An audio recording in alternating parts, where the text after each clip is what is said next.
And the Lord of the Change was like all around him being like, I'm going to fuck you up. I'm going to kill your legionnaires. I'm going to wreck you. And it's like, do you have anything to say for yourself before I like essentially eat your soul? And Azrael like says his name. Oh. And the demon just freezes. And he's like, and the demon's like, how the fuck do you know my name? Like, how? And then and Azrael's like, you're probably wondering how I know your name.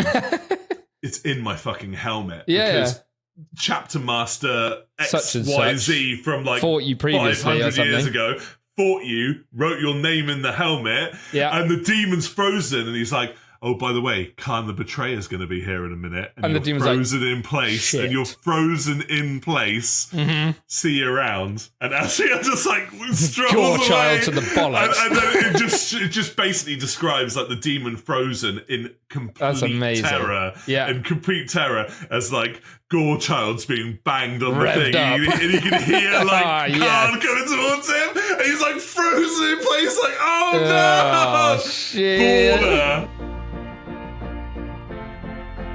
Welcome to the In the Tank podcast. Get ready for an hour of hot 40k goodness coming in your ears. You're in the tank now, baby. We are hungover. We are indeed hungover. Welcome to In the Tank Hungover Christmas Party Special. Not really, it's just a normal episode of In the Tank, but I'm feeling a little bit raw today. Like a lion with a thorn in his paw, like because I partied a little bit too hard last night, but there we go. It's all good. Better Such a bad live. Exactly. No, I even got the Aragorni shadow today. Which is 5 o'clock shadow. My wife loves it though. She's like, oh yeah, it's just too itchy. It's just too itchy. That's why I don't like doing it. But God, like, how can any woman resist you in that jumper? Honestly, with that little stubble. For the emperor, got to be done. All good. How are you, my man? You okay? I'm great, Apart from tormenting your co-host on. I've got to poke the bear a little bit, haven't I? Or poke the lion in this case. Absolutely. Yeah, I'm fantastic, mate. I've actually managed to get some good hobbying done this last week or so, which has been really good. So that's exciting. I'm apparently a Tyranids player now, which I know, what the fuck? Thanks, Games Workshop.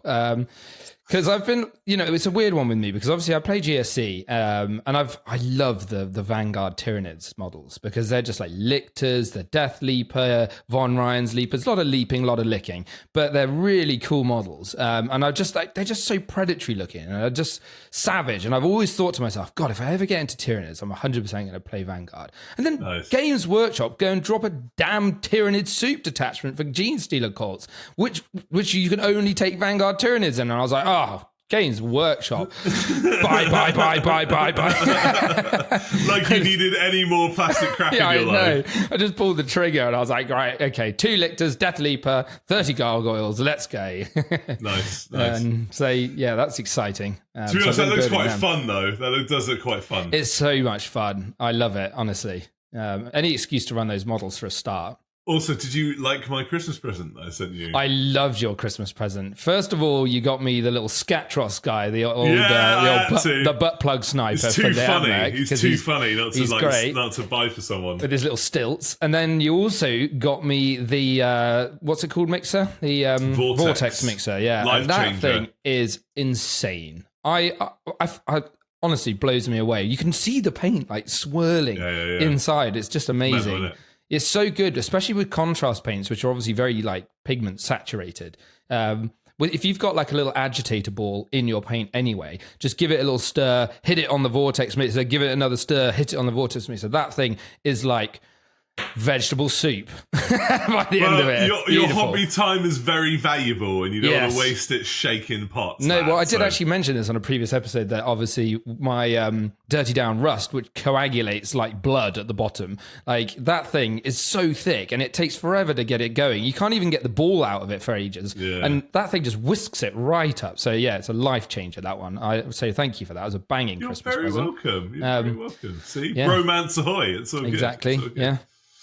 How's your hobby been? Yeah, good. I'm also working on new Codex detachment fluff. Yeah. So you've literally had your like Christmas wish come true, right?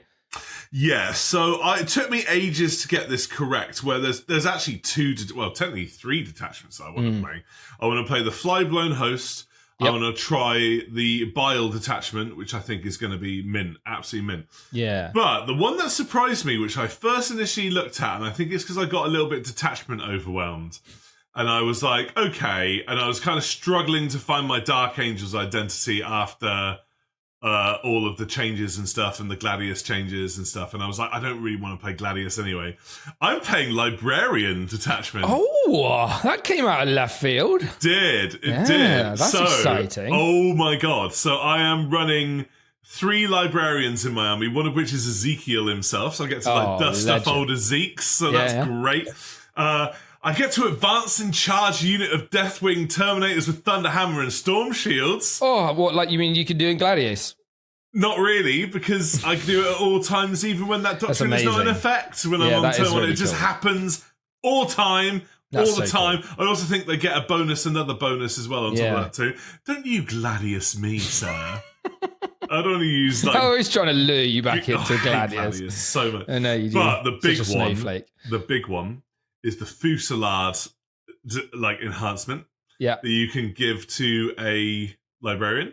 Yeah. Which I'm going to stick in a unit of 10 Risen Sternguard. Oh, yeah. And basically... It's mental, this combo. Have you heard about this? Yes. It's busted out its ass. It is. I don't think I've got long to play this, but I'm going to give it a go. Yeah, you should quick. Oxford Onslaught, I'm going to give it a go. I think that's going to be the only one where I'm going to actually be able to do this. Yeah, probably. So, essentially... It gives your guns in the unit anti-vehicle, anti-monster 5-up, and some other ability as well. But the really crazy one with Sternguard is that obviously they have dev wounds on their bolters. And also they get to re-roll wound rolls. Wound rolls against what you oath as well. Yep. Plus, you obviously get a 4-up invul from the Librarian and stuff like that. So basically, a unit of 10 Sternguard can do between 25 and 30 mortal wounds against a vehicle or monster in shooting. That's a combo. Kill a Primarch. Wombo combo. Happy feet. Happy feet. Oh, wow. Wombo combo. That fox is coming in. So I can kill a Baneblade with that. I can kill a Big Knight with that. I can kill a Primarch with that. Savage. And if I'm also throwing in 10 Hellblasters and Azrael and 2 Gladiator Lancers, I've gone from no shooting to quite frankly a lot of shooting. All the shooting. Yeah. So we're going to see how that goes. Yeah, as you should be. As you should be, lad. Yeah, I'm shitting my little pants. So I'm dusting off the old Librarians. Yeah, so that's going to be fun. That's going to be fun. So I don't have to suckle at the foul teat that is Gladius any longer. I can such a narrative player, Russ. Fuck off! I got my ass handed to me by Gene Stealer Cult. I think that's a skill issue. I am done playing around. I am done playing 3,000 points worth of an army against 2,000 points. It's not on. I really hope we mash into each other again at the Oxford Onslaught. God Almighty! I might just have to slip Michael a tenner beforehand to just match me with him round 1. I'm just going to jam 30 gargoyles down your throat and just screen the entire middle board out, and you'll be like, The work wives are getting a divorce. It's coming. Court order. Let's go. Yeah. Cool. Objection. You've been served. So I'm currently painting Sternguard. Yeah, well, no shit. Which I'm quite happy about, actually. They're such cool models. I love their little robes. Very Dark Angels as well. I've crazily converted mine. Have you? So I've made them. I know. Go figure. Doing something awkward and difficult. Yeah. So they all have hoods. Pretty much. Of course they do. They all have old Mark armor because they're supposed to be remnants of 30k. How do you do the hoods? Are they 3D printed ones, or just old school hooded ones? And then I've got old MK3 helmets, beaky helmets. I've got loads of veteran sort of stuff thrown in there from 30k. So they basically look like 30k Sternguard, essentially, with upgraded armor panels. That's cool. They're supposed to be risen. I've also got 3D printed cloaks on a few as well. That's cool. Just to be extra emo. Emo. So there we go. So it'd be cool. So at least you'll be blown apart by a unit that looks cool on the battlefield. So there we go. You'll be like, There we ha ha ha, you'll be killing something over there. And then you'll look over and you'll be like, hang on, what's that Death Leaper doing? No! Nom, nom, nom, nom, nom, nom. God, that thing is massive, by the way, guys. I don't know if any of you have ever seen the Death Leaper, but like I built a regular lictor the other day and I did like the crouch down position because I thought, A, I'm such a power gamer, I want it to be hidden, and B, it's like such a cool, like pouncing pose. And then I built the Death Leaper and it's like 3 times the size. I was like, what is this guy stood on his tactical pipe work?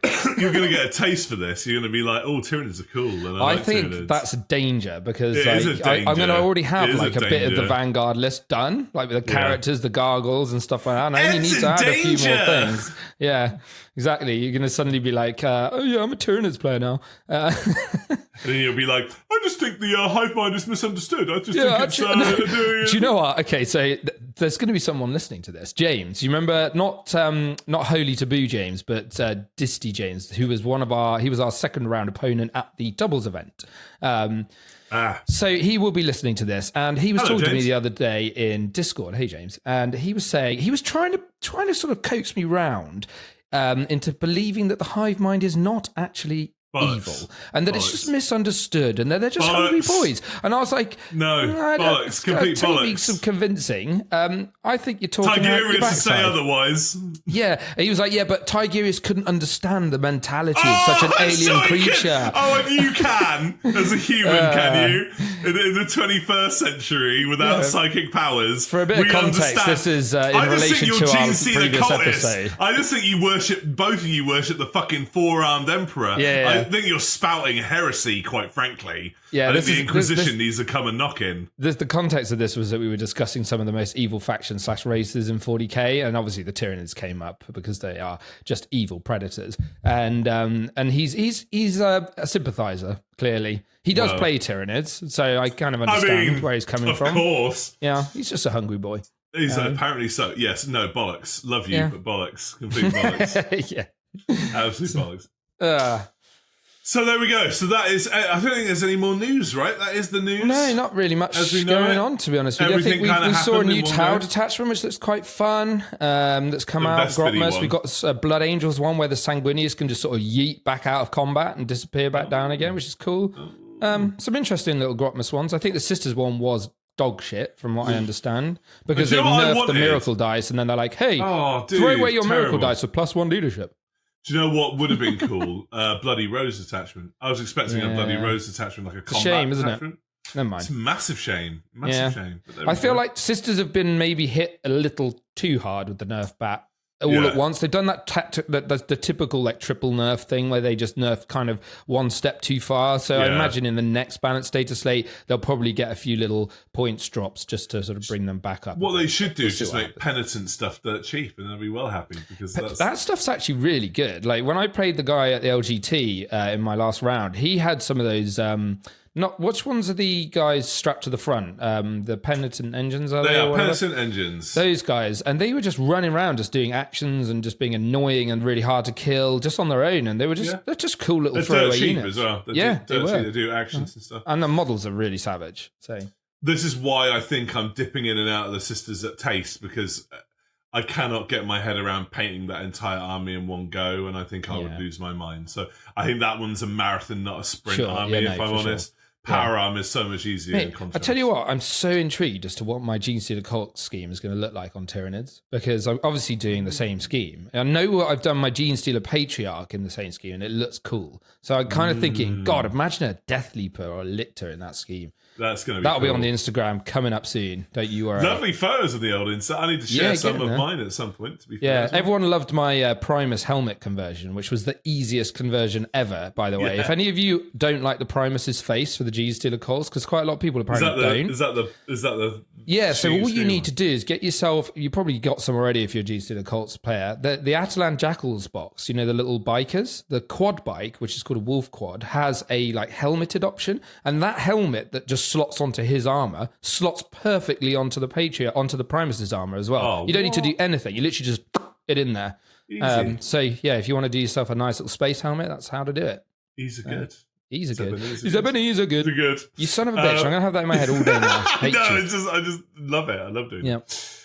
So we better get to our first topic then, lads. Yeah, probably. And also, by the way, thank you everyone. I'm going to make a special announcement. Thank you everyone for making 2024 so awesome on the community level. We were talking just before the video was starting to record that we potentially got some really cool shit ahead of us in 2025 that neither one of us expected. And I don't think either one of us would have potentially been here if it wouldn't have been for the people that are watching us and loving us and being really cool, and our guests that we've had on that, you know, that have been absolutely killer to come on. They've been amazing. Really, really cool. Yeah, thank you all of you. So thank you so much, and we all hope you have a great Christmas and New Year's. Or if you've already had it by this one coming out, I don't know. It might be weird, I'm not sure. Yeah. So we hope that you've had a great holiday season.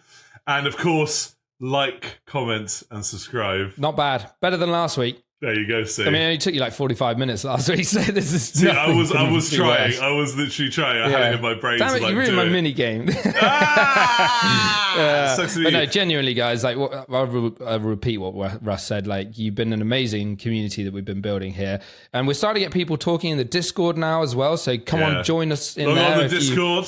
Come and join us. We've got some nice conversations going in there about hobby stuff and everything. So jump in. But yeah, it's been amazing. We've got some absolutely killer guests lined up already for early next year, which is good. And we're probably going to slowly increase the frequency of guests. I think we're going to try and do one every sort of third episode if we can. So that'll be fun. But yeah, we're really excited for 2025. We think it's going to be, we got some really fun stuff. We're kind of like radio DJs meets 40k, aren't we? Really? Yeah. Welcome like to In the Tank. Wayne's World 40k. Yeah. Party time, excellent. So it's been great. Thank you. I'm glad. Thank you, everybody. You guys rock. Awesome. So this is a subject that I've been wanting to do for a while, and we commented on it one episode, and you very memeified when we're done now. Sealed vintage Warhammer boxes. Cool or cringe? Cringe, we're done now. Cringe. Not joking. God. Because there seems to be this weird rise. I swear, right, that 10 years ago, no one gave a shit. No. Where, like, you could get, like, really old school vintage boxes, and we're talking, like, everything from, like, even Rogue Trader era to, like, second ed, and I would say third ed is where I would cut off the vintage point, right? Yeah, sure. And all of it's associated, like, secondary games, like Necromunda or Mordheim or Fantasy or whatever. Because, like, the old box art for, like, those old sort of, like, systems was so striking and, like, violently coloured and iconic. And some have some really classic art on the front, especially the fantasy stuff. And, like, there seems to be this huge rise of secondary market people that are seeking these. And also people to buy them to play actual second ed in or third ed or whatever edition of Warhammer Fantasy or 40k that you play.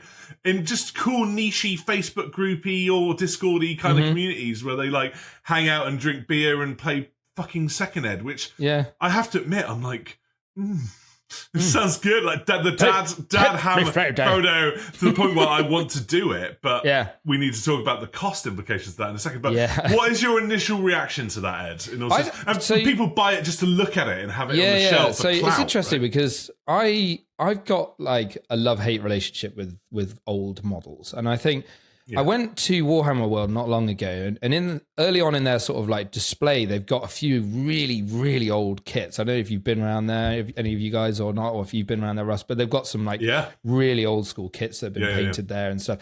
And it's just, some of them are amazing. And you can tell that they're a product of their time, right?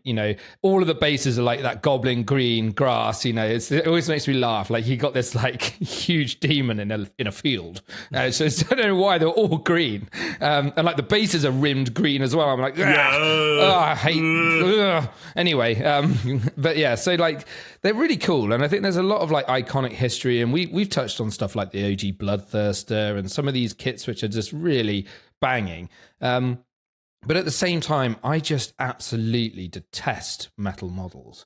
I just really don't like working with them because you have to pin them and the paint chips off so easily and stuff like that. So for me, I think it's a hard one because there are some sculpts that I think would be really nice to have as like a collector's piece, either to just own it or to paint it and just have it on your shelf as like a little fun thing just to sort of reminisce over. But I wouldn't really... I haven't played second edition enough to know what the game was really like back then. was So I'd nuts. try it. I would try it. I'd be well up for it. Like if somebody knew how to play it and they were like, "Are you up for a game?" and you've got the models, I'd be up for it for sure. But I don't have enough experience in that area to really be like, yes, it was such a great game back then, because I kind of came in a little bit later than you did. So that's what kind of my stance. Like there are definitely some kits out there that I'd be like, oh, it'd be really cool to have one of those.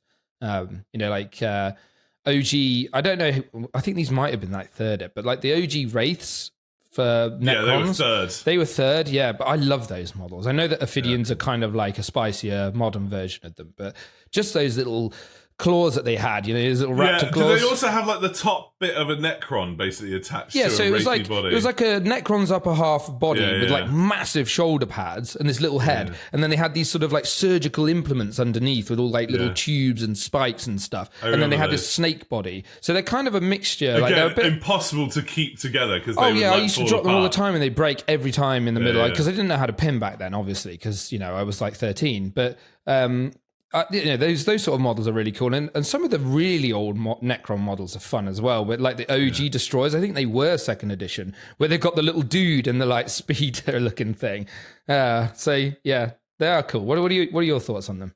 No, I mean I love what you were saying very quickly. The one Necron old school model that I love is the OG cute looking tomb spider. That just looks like a little fat bug, and it's just like, oh, he's cute, that terrifying like creature of Get darkness. him off me. Yeah, no, dude, I love just to show my hand on this. Like, I would love if I had disposable income to like spoof on like collector's stuff that wasn't just hobby stuff, right? Yeah, mate, I would go ham, and the prices are absurd now. If I could like find lots, if I could like scout lots out, but also the boxes are so cool, and I would be in this weird like dichotomy thing where it's like, on one hand, I want to crack them open and paint them and get my hands in them, but then the other hand is like they look so cool in their boxes, and just keep them on my shelf and stuff. But yeah, I don't know.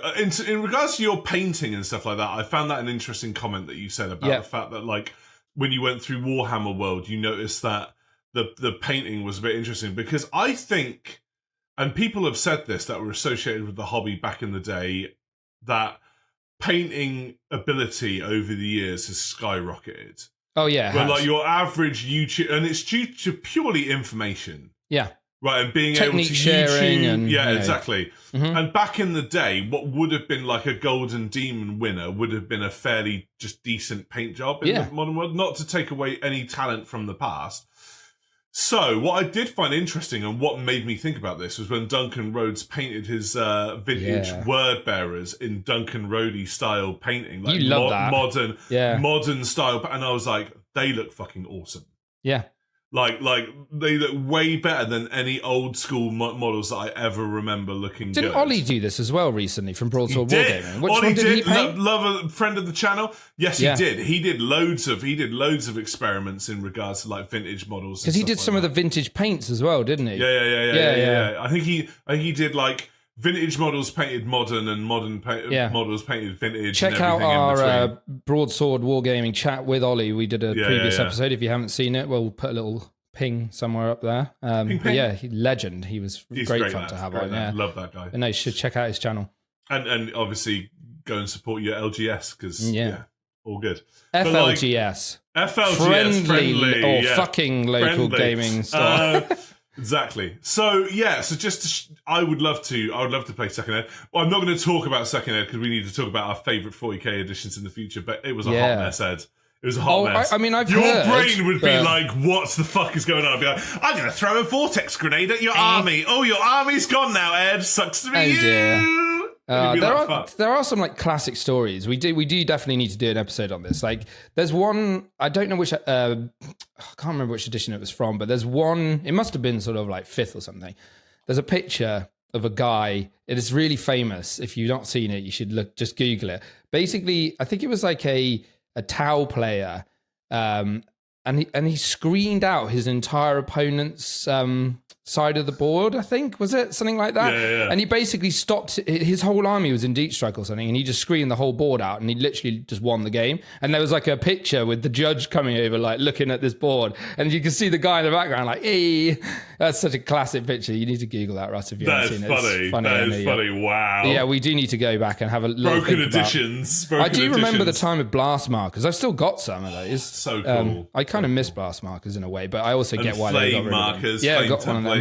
Yeah, they're fun. But yeah, I would just love to get some Chaos kits. Yeah. And Doom Rider. Do you know who Doom Rider was? No. Who's Doom Rider? Google Doom Rider very Sounds quickly. metal as fuck. Doom Rider. Just quickly Google it, Ed. Doom Rider. I want to see your reaction in real like time. Doom Rider, Doom, right? Yeah, Doom Rider 40k. So Doom Rider was... We're gonna have to. I'm so sorry for future Ed. Wow. Please, can you flash Doom Rider on the screen, please? I'll try to. Please. I know that's I love his face. So Doom Rider. Doom Rider was a Ghost Rider done as Chaos, and he was like a Slaneshi. Yeah. Like he hasn't been redone. Like, but he's a bit of a cult classic. That's a banger of a model. If you could get love hold of one of him. those. Love I him. love that. Love Doom Rider. So yeah, just do a word bearers like vintage force. Some Dogs of War from Fantasy because they're just the coolest. Some Mordheim gangs like the Festival of Chaos, the Carnival of Chaos.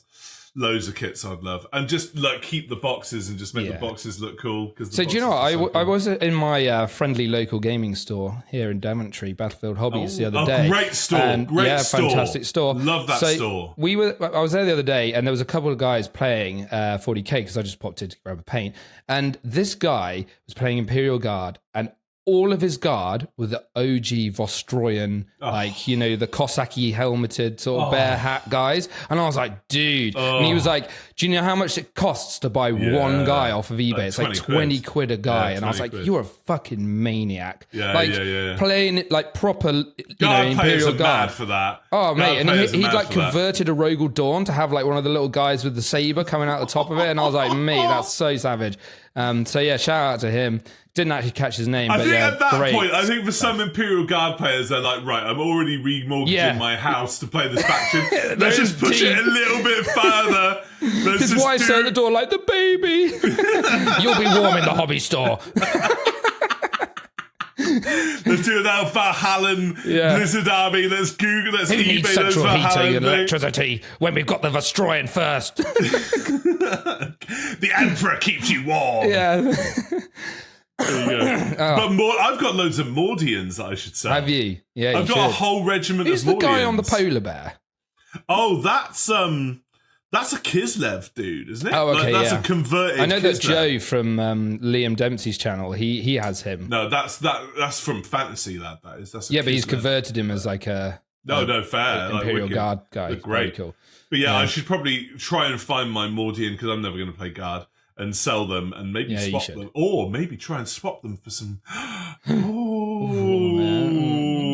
Get in one of those Facebook groups. There we go. Yeah. But no, I think it's cool. Like overall, I do genuinely think, like, you know, obviously these especially like sealed boxes are going to hold their value, right? You know, it's like Pokemon cards. You know, you can get some good money for those.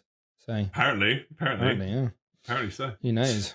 So that's cool. So let us know your favourite vintage kits, old Guardians. Yeah. Like tell us what you got rid of that you wish you hadn't, or that you and would you go back to playing second just for the lulz? Because I would.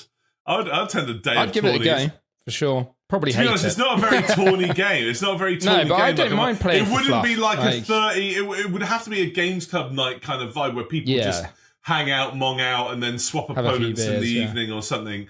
Because you could never do it like a formalised tournament. It just wouldn't work. Contrary to popular belief, I know I play a lot of competitive 40k, but I do love a narrative game. Like, like my mate Paul loves narrative stuff. He always comes up with his own missions and stuff, which is awesome. Oh, that's cool. So we'll be doing a bit of that. And also when we do Battle Barn, I was going to say, your Battle Barn stuff is going to be very... It's going to be wicked. Can't wait for that. Wicked. It's going to be a good excuse to get some narrative games on the go. Nice.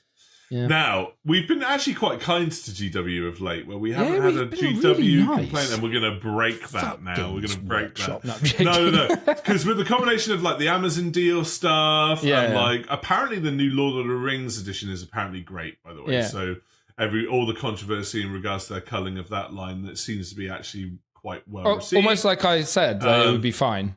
Yeah, and fair enough. your house is not that burning down. No, I respect that. I totally respect that. And also, obviously, the Amazon announcement and stuff like that, right? And obviously, the detachments and stuff was massive. Yeah, well done. Grotmas has been so good. Has been fantastic. What a great idea, G. It's just created so much buzz around the hobby, especially from like the competitive side of stuff. Because obviously, I see it in the tryhard Discord. Everyone's sat there at like 11:30 every day waiting for the Grotmas attachment, like hitting F5 like for like an hour until it comes out, and then they're like, there's a new detachment. it's just defined the meta, completely shaking everything up. I love that. That's great. But we have to be a bit controversial now. Oh, Warhammer Plus, a failure? Question mark.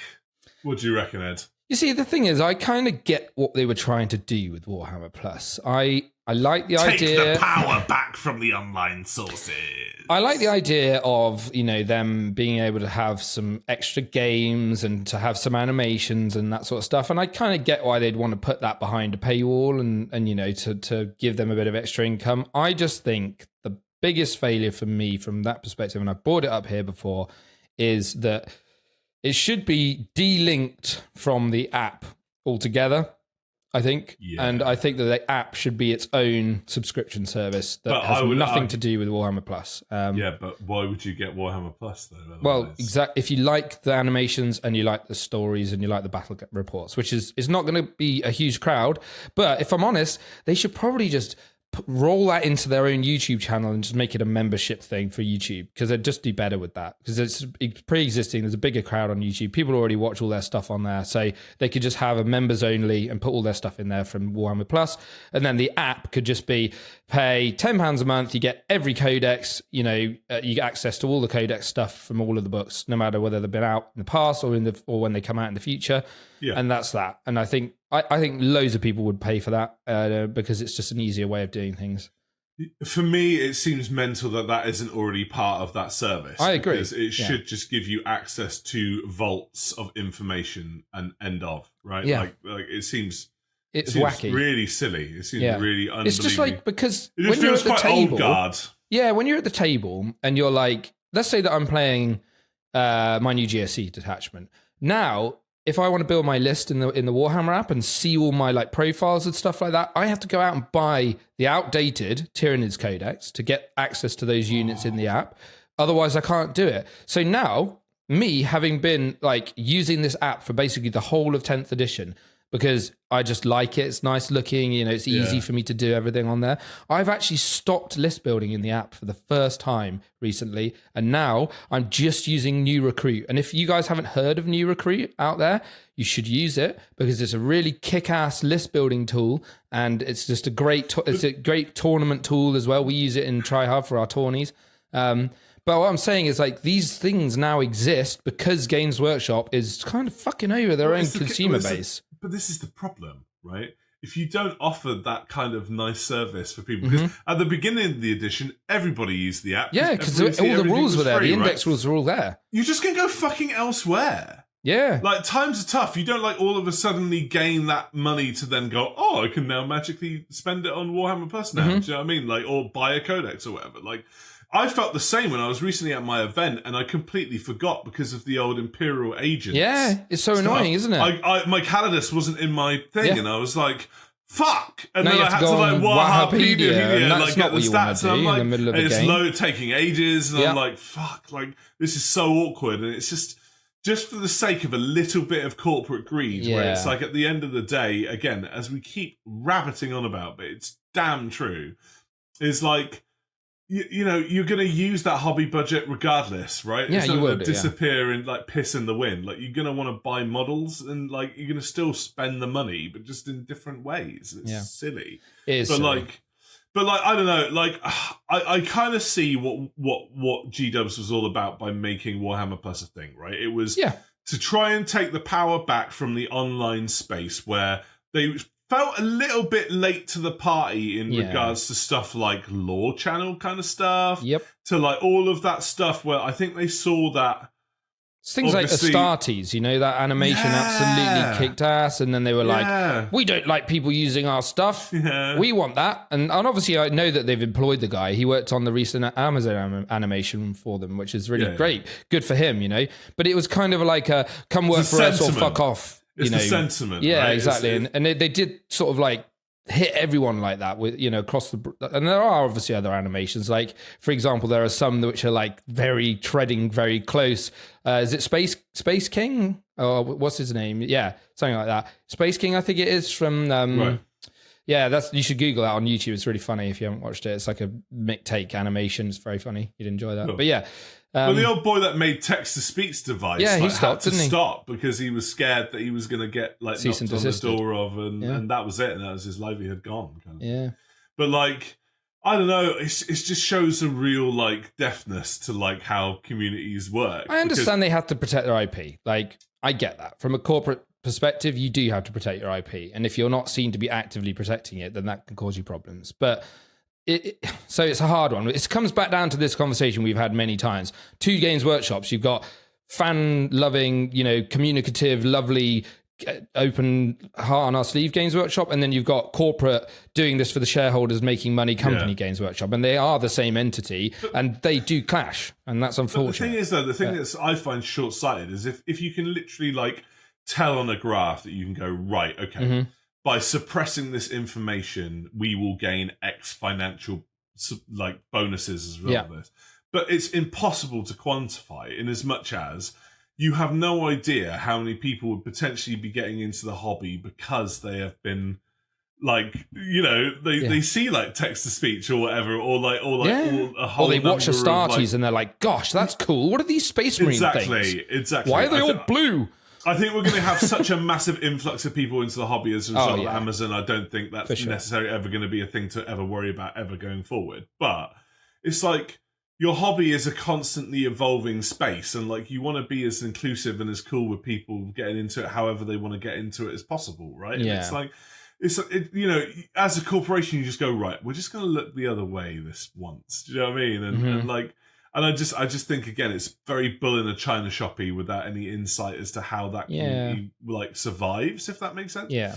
But just also the way that apparently they treated their like painting sort of cult of personality as a result. Yeah, like, you know, I wouldn't like to say why people left when they left. Yeah. Right? I'm not those people. I support those people 110%, and they are awesome community people. I love all of those people. Yep. I also love the people that stayed at GW as well. They're also awesome. You do you. You do exactly what you want to do. Yeah. Whatever's right for you is right for you. However, I was not happy with what happened with what was known as the Only Hands scandal, when like essentially because of various sort of not drama, but like people leaving or people moving around from like Warhammer Plus and going elsewhere or not, right? And, you know, I'm not going to say necessarily people in particular because it's just not fair, because there was a lot of stuff going on there.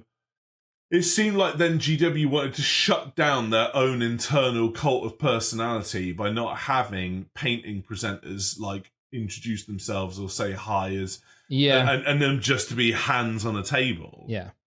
And I'm like, that's fucked. Like, that's not on. Like, that is It's not also kind of on. harming your own product, right? Because at the end of the day, you are, like, growing a cult of personality gets people in the door. Like, if I go and watch a painting tutorial, right? And then I think, oh, that guy's really cool, actually, because he's getting his personality across in the video. I'm going to come back and think, oh, yeah, no, I like this guy. And if I just see his hands and nothing else, sure, you might be the best painter in the world and I might pick up loads of tips, but it's not the same. There. Yeah, exactly. It's a human no, like, thing. connection to them. Yeah. And that was an issue. And I loved Suggs' early painting demonstrations in Warhammer Plus. They were like some of my absolute favourites. And honestly, she's one of my favourite like community painters ever, and of course our stereotypical ones like Peachy and Duncan and all of those guys, right? Some amazing guys out there. But it's awful for them not to be represented and to have that sort of like social currency to play with a bit. Yeah. And like I think it's important. Like this culture is a community. It's not just a corporation. It is a community of people that holds that corporation big up. community. Huge across the world now. And it's like, don't shut people down. And I think to be fair, they did realize that and then revert that. But the fact that was even like a get out clause where they were like, it just really shows like really sort of spitefulness where it's like, nah, they're mine, they're my person. And it's just like, you can't have them, no one can. You don't own people, dog. Do you know what I mean? Like, and like people make up your business. Like characters and personalities hold your business up. And you were literally G-Dub direct, right? Like, and sometimes when you boil down everything through a corporate lens, you just lose all of your personality. Yeah, the humanity. And I think, unfortunately, you get to a point where your battle reports aren't as good as like TT or any Titans or anything, Titans or anything like that, right? Where it's like you just don't have the personality. You just don't, unfortunately, have the cult personality to do it, or just the friendly like.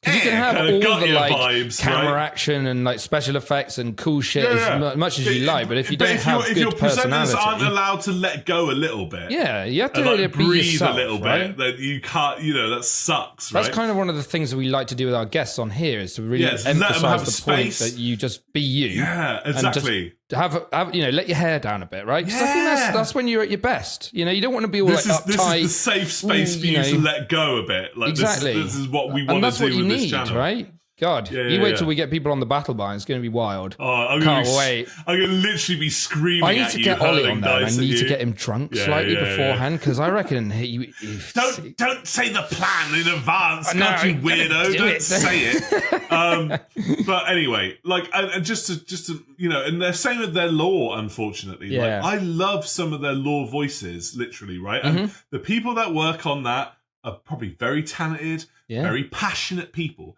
But when you go through the lens of like Warhammer Plus being so corporate, your lore, which should be the most exciting, coolest lore in all of fiction, just becomes very ploddy and very like matter of fact. This happened and this happened and this happened and this happened.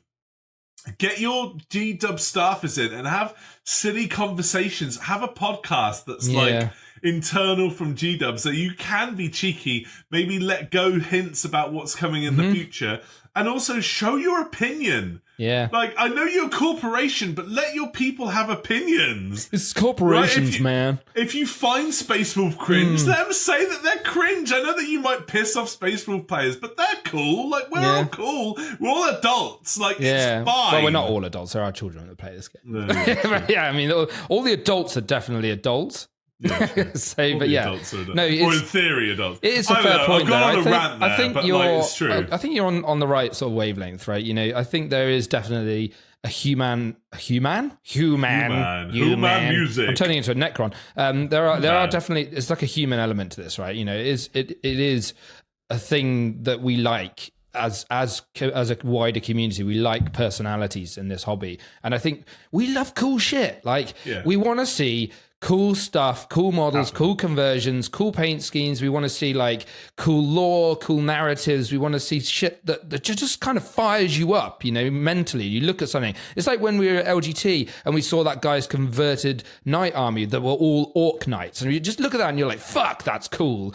What's the story behind it and all this sort of stuff. Or like, and that behind those closed doors, right, there are people that work at GW that have probably the coolest fucking armies that no one will ever see. Yeah. That no one will ever see. It's such a shame, right? And it's like, do you know what I mean? It's so silly. It's so silly. And also, this like blends back into a topic we discussed, I think it was last week or the week before, where we were talking about like the codexes and how like we keep losing some of these like cool fine cast models, which I get, some of them have been replaced, so that's fine. Imatech has got a new one, Oregon's got a new one, etc. But like, they need to... I don't get why we're kind of going down a road of almost sort of like this homogenization of like, it's a bit like 40k has always had wacky elements to it, right? I mean, look at the orcs as a whole faction.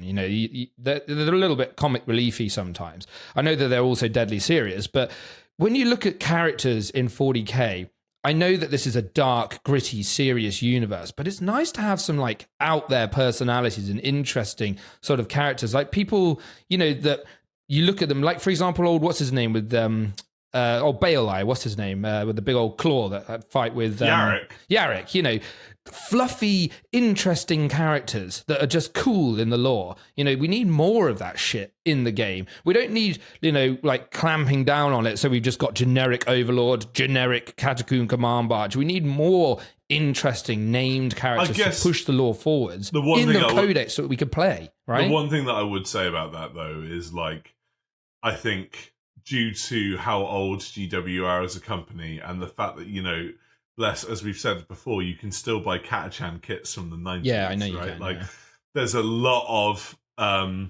stuff that needs to be moved around, recycled around, for sure. kind of moved in and out. And I get it. I don't know. I think there are still some characters in the lore. I mean, Belisarius Cawl is an example, right? Yeah. He's nuts. That guy's nuts, and he's a new character. He's a seriously new character. He's only been knocking around for like since 8th, right? Yeah. Like since 8th.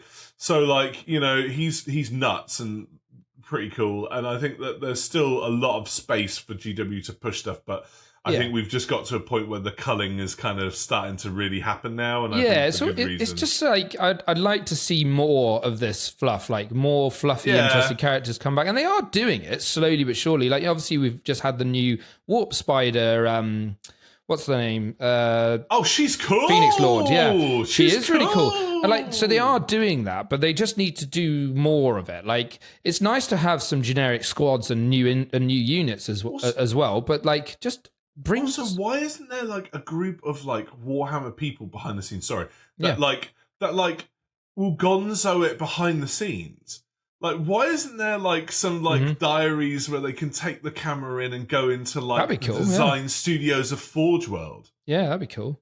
They have access to they've done stuff like that before, haven't they? Not really. Not take a camera. Like, I'm talking about. No, I've seen where they've talked about it take before. Take a camera. Yeah. And like go into like the Forge World department and see like people doing sketches. You know, and I've stuff. been in the factory. That's awesome. That's fucking cool in there. I was years ago, but I went in there. It was really cool. I know you want to keep stuff under lock and key until you have to, right? But like, you have all of that access to like the vaults, all of the cool shit there.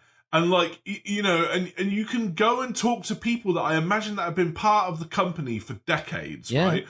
And yet you're not doing any of that cool creative shit. It'd be really interesting. And it's not because I imagine you have people that aren't passionate about doing creative stuff. It's just that you're just like, the corporate computer says no. Like, we can't have you filming a 5-minute YouTube video where you sit down with the designer of the original Bloodthirster model. You see that thing spinning around. He talks about what inspired him to come up with the design, Trish, or her, like Monster Girl Trish, and talk about that and like break down, you know, the inspirations and the design and how they did it, and you know how they brought it to life, etc., etc. It could be really interesting. Do stuff like that. You could do it for modern kits as well as old kits. It'd be cool. Or just go into the vaults and be like, oh yeah, this was like OG Space Marine. Come with me. Road trade. Yeah. Do you know what I mean? And just make your company seem more human. Yeah. Rather than this stoic. Because it definitely is a human company, and I'm sure like behind closed doors, it's a you know, great community there, but it's just we don't see all of that sometimes, and it would be nice to see more of it. And this is it. It's like, let us love you. Let us love you. In all seriousness, like I want to love you. I know this sounds like I'm a hater, and I'm like, no, we're not hating. And we're not. We're really not. The reason why we say this is because we actually love you. Yeah, fuck the people that make the game we love. Fuck them. No, but it's like you can do better. Yeah. Right? I mean, I know who the fuck are we, but we want you to succeed. Yeah. We don't want you to like stagnate and die. Like, we've nearly seen you as a community like pale over and die on one too many times. And it's like, and granted, that's not necessarily something that's going to happen now as a result of like a whole host of things. But like, equally, we still want people to be excited about your game that have been part of the hobby for decades. And it's I think we're, you know, as we said, we're heading into a good place now as the hobby in general, because it's getting more mainstream. Obviously, the Henry Cavill Amazon shows and stuff like that are going to bring it even more into the public limelight, which is going to be wicked. So, you know, we're going to get some more seals to club. So that's going to be great fun. But like, I also do think, you know, there are definitely things they can improve. And we only bring them up because A, we love the hobby and we want to see it be the best it can be. And B, because we're moody bastards. We're old men. Grumpy old men. Yeah. Grumpy old men that knew, you know, like, and don't get We me like wrong, putting the world to rights. I'm sure it was bad back in the day. We're not saying that, like, it's a lot's improved, I think, in many ways. We're not saying that, like, back in our day it was significantly better, because actually some of the community policies were worse. Like, you know, you wouldn't get any kind of like highlights about what was coming on the horizon for donkeys, and like people were stuck on codexes. For, and there was no rules updates for like Well, chapter proved technically in White Dwarfs, actually. Yeah, fair. But they were few and far between. Yeah. They were few and far. They were months and months. It is good now. We are eating good, I think, on the whole. We are eating good. Just sort your app out. Good does not mean best. Yeah.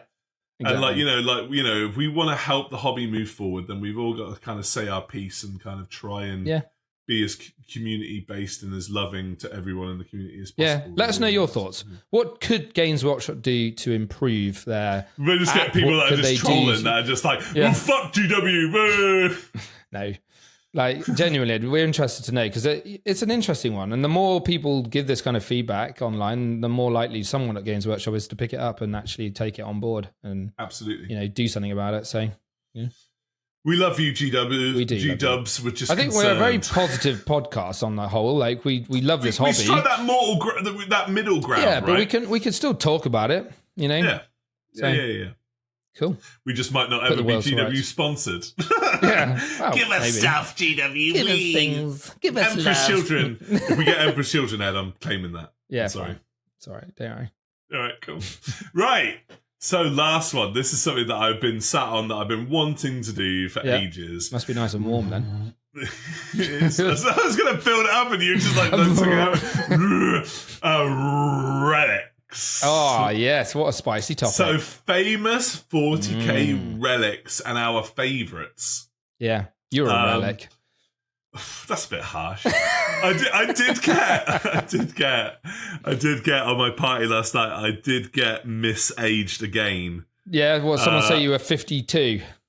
So I was 48. I wanted to die. For those of you that don't know, Russ and I are the same age, but we just I won the genetic lottery on a number within the 30s that will go unsaid due to doxing reasons, but a young Zoomer misaged me as 48, and I was like, wow. I want to fucking kill you. Does it actually upset you? A little bit. Oh, yeah. No, it's fine. It's fine. You shouldn't be bothered about it. Like, we're both gone a little bit grey recently, and I think that obviously if you guys are watching this, obviously if you're listening, you won't be able to see. Fatherhood. But like, yeah, fatherhood hits you different, and we've definitely gone a little bit grey in the sideburns here and there. I think it's because you create your genetic replacement. Yeah, you do. You just give them your energy. Mother Nature is like, and thus the cycle starts. Yeah, it's like, literally the gene fuck. stealer cult's detachment rule, where you just sap the life force out of some of your parents, basically. But no, like Russ's hair is massive normally. Like it is huge. It's like the helmet from Spaceballs. It's that kind of that size. But like he pins it back because of his headphones. So I think that's what makes you look older, is because your grey hair goes a lot further than my grey hair. Quite literally. You see what I mean? Like, literally. You can't really see mine too badly unless you look at side on. Whereas with you, because it's like whoomph, it looks more obvious. So, I need to try and have a rocky look doing what I do on a day-to-day basis. I think that's why you get misaged. There we go. Sorry, we went way off topic there. Yeah, we did. Sorry. Relics. Relics. Yes, I am apparently a relic. So relic, I'm a relic. We're all a relic. Would you like me to go first? Go on, you go first. Fantastic. I am going to quote the greatest sword, in my opinion, in the 40k universe. It's, of course, Drachnien. Yeah. Do you know how Drachnien was formed, Ed? I do. How was it formed? It was the original murder sword, I believe, which it was Cain used to kill Abel. Yeah, well, it doesn't say specifically, but like according to Judeo, the first human murder Christian, was performed with that So the sword. echo of the Somel is Somel. Yeah, it is. So the echo through humanity of the first time that a human murdered a human birthed Drachnien. Yeah. So Drachnien is the most overpowered thing. Yeah. And Drachnien wasn't even a relic to begin with. Drachnien was an actual demon. He was it's a proper Uber sword, isn't it? Completely borderline like mini chaos demigod levels of power. Yeah. So Draknien was so powerful that at one point in 40k history, or technically 30k history, the Emperor himself had to intervene because Draknien would get to the point where he like could possess Titans. Okay. He could do completely world-bending shit. Like completely mental, right? To the point where him and the Emperor actually had a fight in the webway and made the Emperor bleed. Yeah. This is how strong Draknien is. So just madness, like complete madness. Did the Emperor say all that for a drop of blood and then beat the shit out of him? He didn't. The only reason why the Emperor managed to like hold everything together was because he then grabbed Draknien with his like bare hands and remolded him and reconstituted him into a weapon. Yeah. That he then basically stabbed one of his own loyal custodes called Ra Endermon to basically take the sword in him, like take him in his chest and run into the webway. So he just, in this very epic way that I'm sure Quipster would be gutted that I don't, spoil his beautiful golden boys and spin in a way that makes it seem way more epic than it should be. Basically runs headfirst into the webway with Draknien like in his chest. Yeah. Hopefully to run forever, right? Or for as long as possible to basically stop Draknien from like coming back into like real it clearly space. Didn't work. No, because Abaddon found it in the warp. Yep. As part of his like chaosy trials, as to what the Chosen of Chaos always does in any Warhammer lore ever, whether it's Archaon or Abaddon or whatever, interchangeable personality. And it's just a fucking sword that can quite literally delete reality. Amazing. So you can like swipe it and it cuts reality in front of you and like creates like little tears into the warp when you swipe it. Yeah. It can like literally like cut a Land Raider in half with a single swipe. I've seen it do that. In the game. Yes, exactly. I've seen it do that. Oh my god! And Abaddon has all the gear, man. Yeah, because like he's got like the Talon of Horus that we're not going to talk about today, unfortunately. Yeah. And Draknien, like what? I mean, what fucking combo op is that? Yeah. That's so crazy. Do you like Draknien? I do like Draknien. It's a really cool weapon. Like I love the model for it as well. Like with all the sort of haunted faces kind of coming up. Like all the like it looks like proper faces. Cursed sword. It's awesome. Demon weapons are the best. Yeah, they are. Yeah. Talking about demon weapons, my first choice is another demon weapon, which is the Blade of Antwer, which is currently the Black Blade, which is currently being wielded by Castellan Crow. So, for those of you that don't know, this is a similar kind of beef with Draknien, in that this is an extremely powerful demon trapped within the blade, right? And it was basically, I think it took like a whole load of Grey Knights, or almost all the Grey Knights, to even like capture the damn thing, because it's kind of just goes off and does its own thing if you leave it alone. And it's being wielded by Castellan Crow, but he's like using like all of his psychic might to shut down and control this blade. And when he's using it, it's basically just like a regular steel sword for him, because he's turning off like all of its power to stop it just getting out of control. And interestingly, when he's like going against chaos and stuff, they kind of like, the blade kind of empowers his enemies, which is mental. Yeah. So it's like such a cool sword. Like, I just love it. And the name is amazing. It's very cool. Blade of Antwer. Yeah. It's another reason why the Grey Knights are so baller, because like even a powerful, because normally chaos stuff uses demon swords, right? Like because demon on demon, it makes sense, right? Yep. But even a Primarch, even like Fulgrim was corrupted by the Layer Blade, which was a demon sword, right? Yeah. And he's a fucking Primarch. Yeah. So it goes show like how like mentally fortified the Grey Knights are, that like this blade, and that's another thing that I didn't say about Antwer about Dracnian, is that obviously these are sentient swords. Yeah. And the swords will be literally talking to you. Yeah, they're like, they'll be pushing into your... Yeah. They'll be pushing... And that's fine when you're Abaddon, right? Yeah. And you're the War Master of Chaos, and Dracnian is like, let me kill the Emperor, stab the Emperor. And you're like, yeah, I'm going to stab the Emperor. Fuck the Emperor. Yeah. But when you're a Grey Knight, and you've got Antria on you, and it's like, we can save the Emperor. We can do all this. Yeah, trying to get into your mind right? the whole time. And you know, it's fucked. And you're having to like Unwrap deny your it. Christmas presents on the 24th of December. Do it, Castellan Crow. And I love the Purifiers, because obviously Castellan Crow is a member of the Purifiers. They're my favourite part of like the Grey Knight culture. Wicked. And a spiritual successor to the crusty old Sigilite as well, right? Yeah. So like, you know, and it looks cool. The model of it's really Antria cool. If you haven't seen cool. it, you Google that. It's really good. It's got skulls coming out of it. Yeah, it's all got like this sort of smoky. Yeah, it's wicked. So that's my first choice. What's your second? We both chose Demon Swords, funnily enough, for our favourite choice. Right, I have to, because I'm a stereotypical Dark Angels boy, and it has to be done, and I'm sorry, not sorry. Interesting one, though. The old Lion Helm. Oh, go on. So, the Lion Helm. It's been a part of 40k lore for a long time, but it's a bit of a weird one, right? Yep. Because the weird thing about it is the OG Lion Helm looks like a Mark 10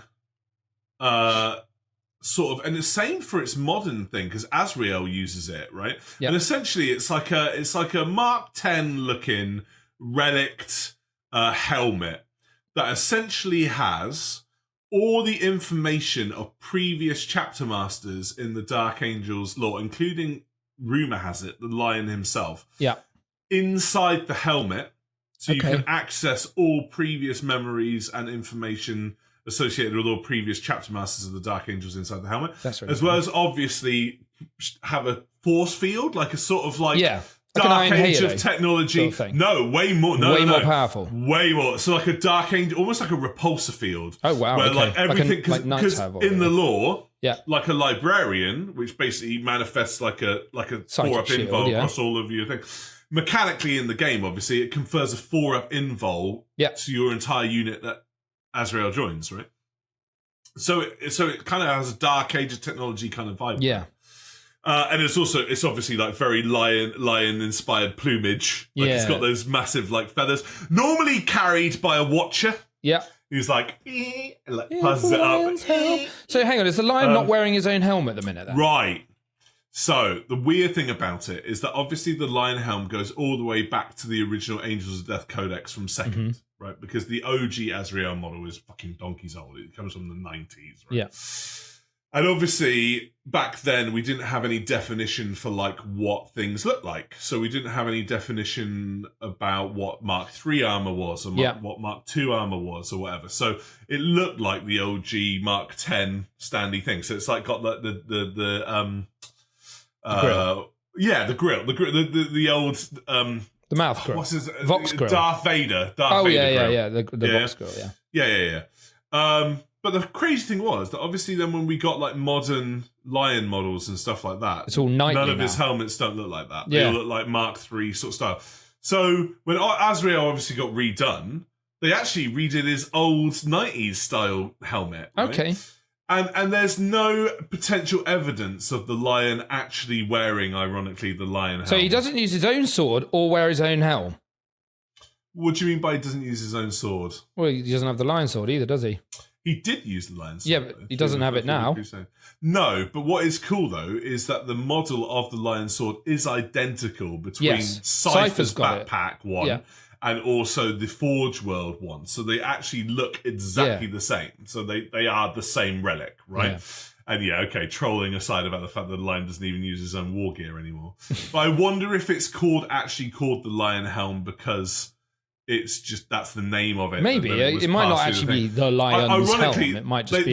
They also made it mega confusing as well. That when Azrael was then reunited with the lion, he like takes the lion helm off and he like passes it to the lion, and the lion's like, "No, you keep it. Like you're it's too small for master, me. You keep it." But one of the it is a bit actually. It's tiny. Yeah. It's way too small for the It's lion. like, dong, dong, The dong. lion needs a big Yeah, fuck no off good. plumey. I'll no stick good with for the me. hood. I'll stick with a hood or big old ears, right? But like, there was one cool thing in the lore where like Asriel was being assaulted by a load of world eaters and had a one-on-one fight with Khan the Betrayer. Yes. And kind of did a tactical retreat, right? And found out that there was a Lord of Change, like manipulating the Dark Angels and the World Eaters into fighting each other. And basically came across said Lord of Change that like essentially froze Azrael. And the Lord of Change was like all around him being like, I'm going to fuck you up. I'm going to kill your legionnaires. I'm going to wreck you. And it's like, do you have anything to say for yourself before I like essentially eat your soul? And Azrael like says his name. Oh. And the demon just freezes, and he's like, and the demon's like, how the fuck do you know my name? Like, how? And then and Azrael's like, you're probably wondering how I know your name.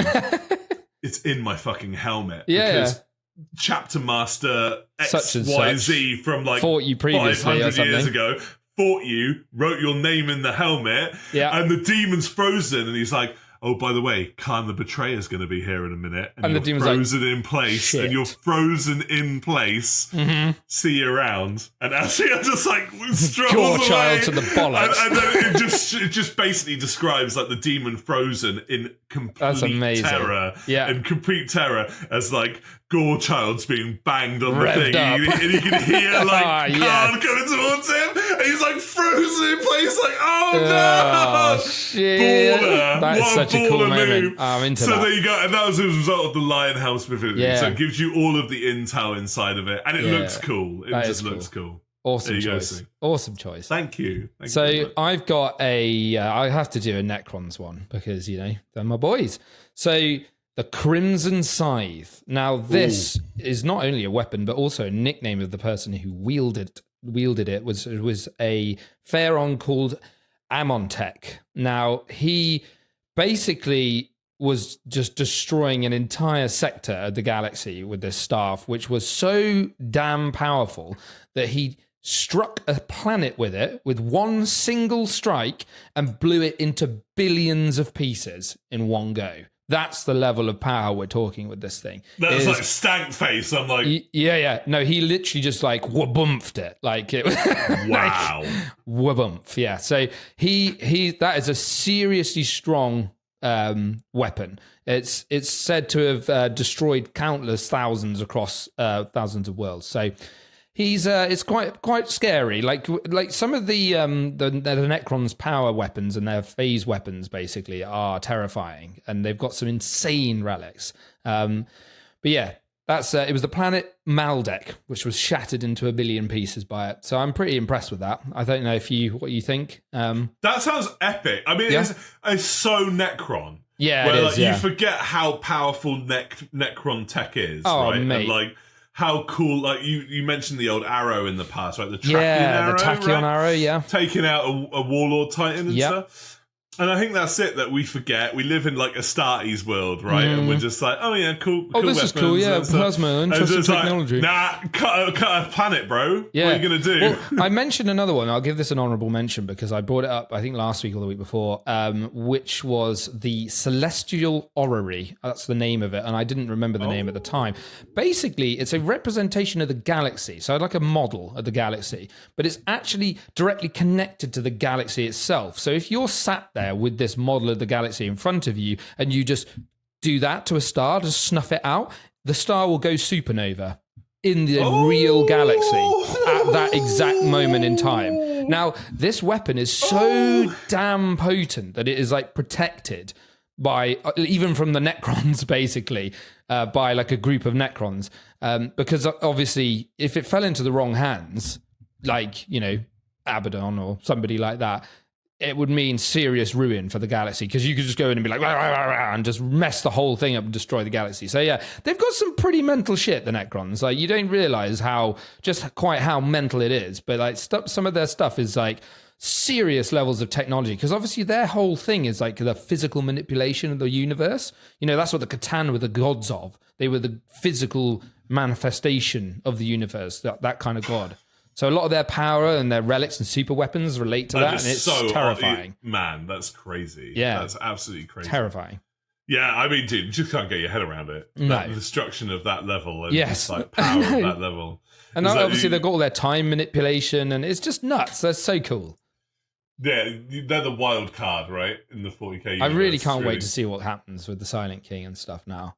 I kind of want them to because obviously he's been setting up all these obelisks and stuff, trying to sort of like psychically deaden areas of the galaxy so that the Tyranids just can't operate there. He's just trying to like block them out. It's a really good plan. And also like his background with whether he's telling the truth or not. Yeah. Having contact with Sanguinius. Yeah, interesting. And the fact that he wore Sanguinius's mask when he had a chat to Dante once, yeah, which I found really funny. It's very interesting. There's There's some weird shit going on with them. Yeah. Cooking some scandals. Yeah. But no, I do think the Crimson Scythe is awesome. Like, it's almost like Thanos levels of like ridiculous, like, we're talking Infinity Gem kind of power stone sort of levels of blowing things up, which I just love. So yeah, that's cool. It's a good one. Love a bit of space opera. Yeah. So from one scythe-wielding character to another, look at this wet blend. I'm quite happy. You're getting good at these. Yeah. So you'll tell me what I'm not, I'm sure, to be fair. I'll be like, what a terrible blend. But this is a good blend. So Mortarion had a few things in his arsenal. Yeah. But he has one of my favourite relics, which was a really weird choice for Morty. Because when you look at Morty, and I'm quite a fan of a Fatto moth, as previously discussed on this channel, you kind of look at him and you go, oh yeah, silence is cool. Like his big old scythe or whatever. I mean, fine. Like, it kind of makes sense. You look at Morty. Yep. But the thing that I really like that Morty has is the lantern. Such which is cool his weapon. uber pistol. Yeah. Like his uber it's fucking plasma, pistol. Isn't it? Well, this is what we need to discuss. So essentially, that was the lantern was actually part of the Emperor's secret stash of like uber tier relics that were in his personal vaults. Wow. Right? Because what happens was when he saw a lot of his, and he made contact with a lot of his sons. Yes. For the first time, he would basically like allow them to go into the Charlie's Chocolate Factory of relic vault and to choose something. Choose something that represents like what they're after or whatever. And because Mortarion was quite like, I don't know, like mundane in his choices, in as much as he always had that man reaper thing, and like, that was always part of his identity. I think he was kind of fine with it, and it was a weird weapon to wield because he looks like the Grim Reaper, right? And there would be no like uber relics of that in the Emperor's vaults or whatever. No. He did find this uber looking brass pistol called the Lantern that was apparently dated all the way back to the Age of Strife. Okay. And was forged by a leader on a cult Shenlong, which worshipped a dragon god. Could be the Void Dragon. Maybe. Don't know. During the Great Crusade, basically. And it fires such powerful energy blast that it literally disintegrates all living beings. What does that remind you of? Yeah. Right? And Mortarion used to basically use it for when he never wanted to really get his hands dirty with the blood of enemies that he found disgusting. Just blow them away. And normally they would be like filthy Xenos that he would just like eradicate with this thing. And it literally fires in a line of beam that like takes everything out across that axis of that beam. So cool. And it used to be in the game that like everything that went over would also be hit. Used to hit. Not the case anymore. Not the case anymore, unfortunately. But literally, like it's cool. And even on the Morty model, where you have this really imposing like enemy that you get your fucking like big old tank sculpted. The lantern's a massive part of his sculpt. Where one of the options for him, he's like pointing it out. The other he's one, always got it. He's always got it in his hand, right? So it's actually weirdly a really important part of like Morty's arsenal that he uses. And just and I reckon it's probably taken from DNA of the Void Dragon. Yeah, God. Yeah, it does sound very Necron-y. Does sound very Necron-y. Very like, Necron-y. Almost very Dorsey, Necron-y. you know? Yeah, sounds, exactly. Like eradicates the living tissue of stuff, right? So like sus. Oh, I'm very into sus. that. I'm into that. See, there you go. That's a good choice. there you go, see, and it kind of swung it back around. So, you know, you can imagine like a load of like humans like worshipping a shard of the Void Dragon and it, like popping out crazy tech for them every once in a while. And one of them would have been the lantern or whatever. But very cool. Talking about dragons, I've got something else which is a little bit hungry. This is a hard blend. That was a shit word, but I need to work on these.